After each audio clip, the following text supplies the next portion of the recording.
Yes, ready. Madam Vice Chairman, I rise to oppose the bill which has been moved in this House. Stop. Madam, this raises a very fundamental issue of collective bargaining. Stop. As a matter of fact, this bill tries to negate what has been achieved in this country in the labor field. Stop. It has been the claim of the party in power that their industrial relations policy is based on the principle of collective bargaining. Stop.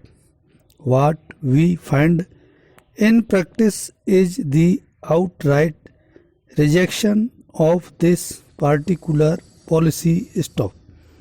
This bill strikes at the root of the collective bargaining right of the working classes. Stop.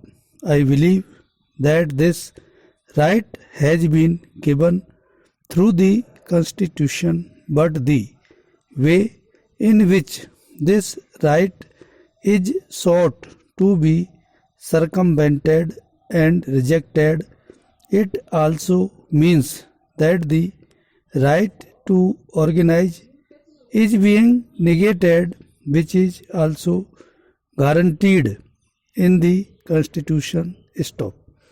What is the use of an organization if that organization is not allowed to function independently?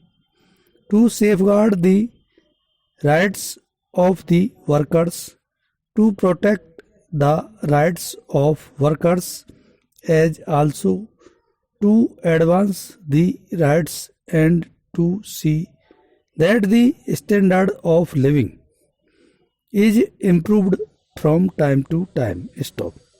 If the purpose for which a trade union is formed is sought to be finished, what is the use of saying that the government is going to allow collective bargaining? May I ask the Honorable Minister, who is in charge of the Finance Ministry, under which ministry a large number of public sector undertakings function, is this right denied in any of the public sector undertakings? Why this general insurance amendment bill for this particular purpose, whether it is a general insurance or the life insurance corporation? The government had already passed a legislation. Stop. Now again they are trying to revalidate it to circumvent the bargaining rights of the working classes. Stop. The Supreme Court has already decreed not to have such a piece of legislation. Stop. In spite of that, the government is coming forward with such a piece of legislation, which is something not understandable and beyond comprehension. Stop. It is positively anti-labor. Stop. Para. This is a sort of discriminatory policy. You deal with one public sector undertaking measuring rod and by another measuring rod. You are trying to deny something to the other public sector undertaking. Stop. Unless a collective bargaining right, an unfettered right, is given, no trade union movement can prosper. Stop. Unless there is a healthy trade union movement in this country?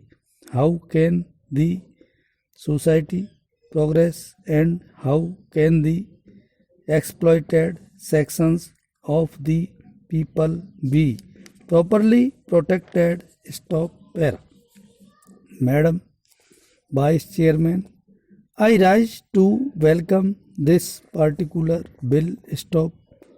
While welcoming this bill, I would like the House to look at the scenario which we are having at this point of time. Stop.